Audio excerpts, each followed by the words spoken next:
Well, good afternoon and welcome to this midweek moment.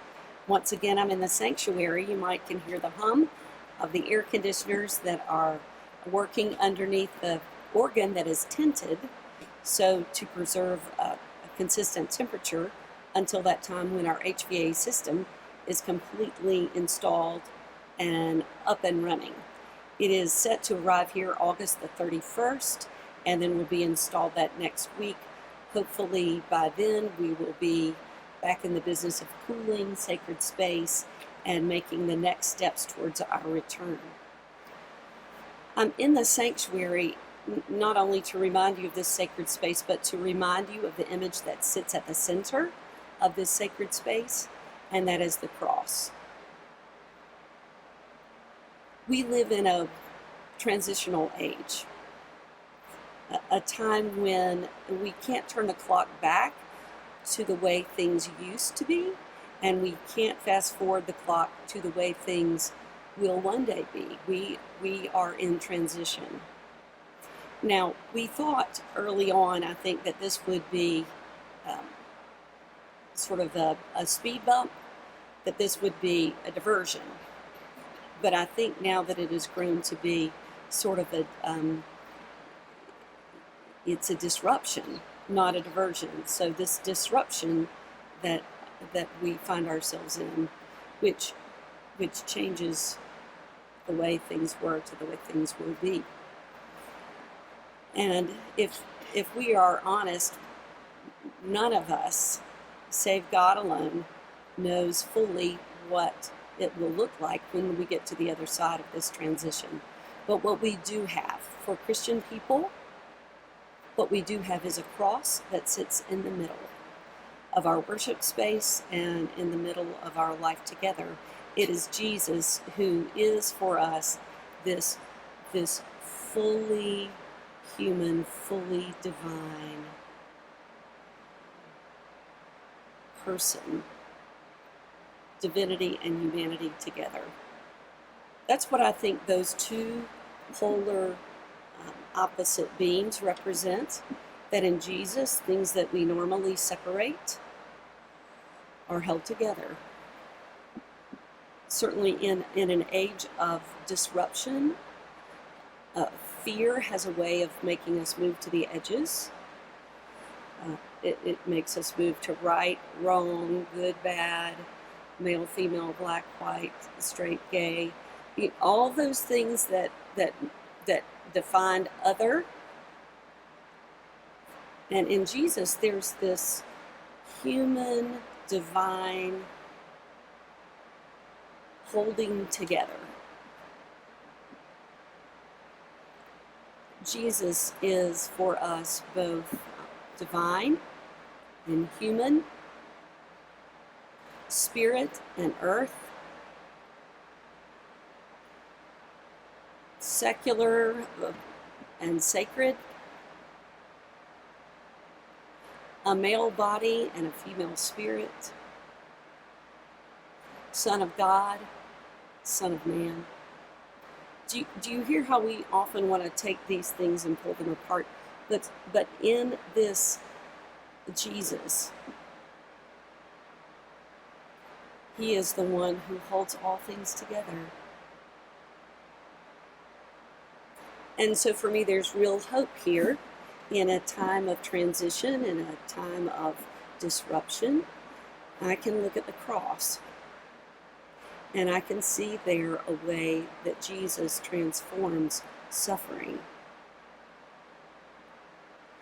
In Revelation, there is this picture of a lamb that has been slain that reigns triumphant. Now, how is it that one who is both slain is the victor? Because those don't hold together, right? Those are, if you've been killed, you can't be the victor.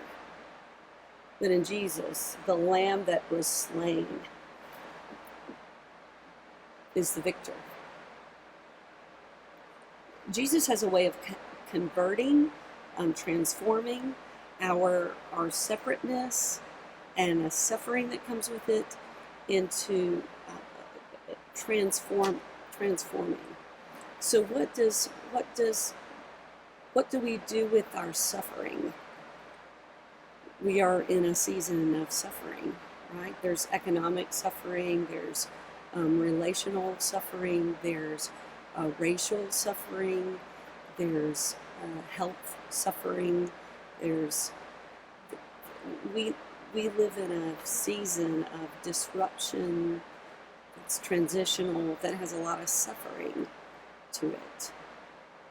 And I think for Christian people, the meaning-making one is Jesus, who does not ask us to look back and remember the good old days, or to be oblivious to this and look forward to the good old days, but to somehow be present in this moment,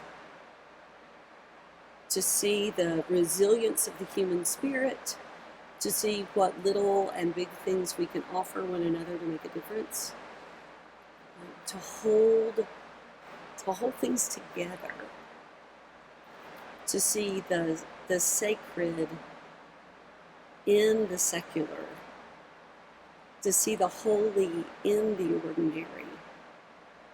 A lot of us find it very helpful to be in sacred space, but if we follow this cross-shaped path that Jesus held up for us, then whether we are in sacred space or in secular space, it does not matter. Jesus is there.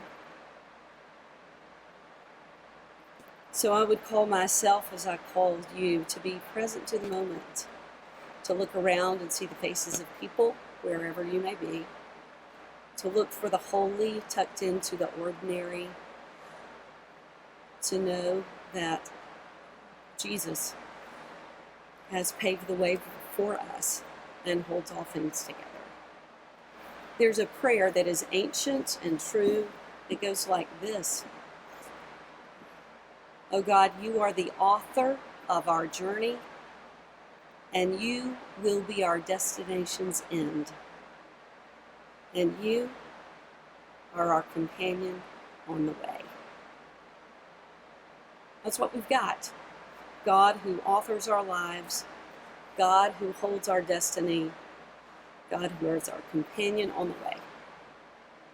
Let's trust that. Let's trust this cross-shaped life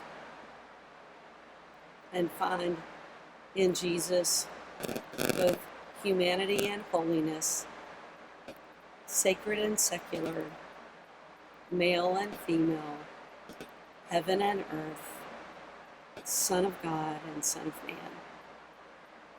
That one is our companion. I look forward to our conversation Sunday as we continue to walk this journey through these transitional, holy, hard days. Know of God's love and mine.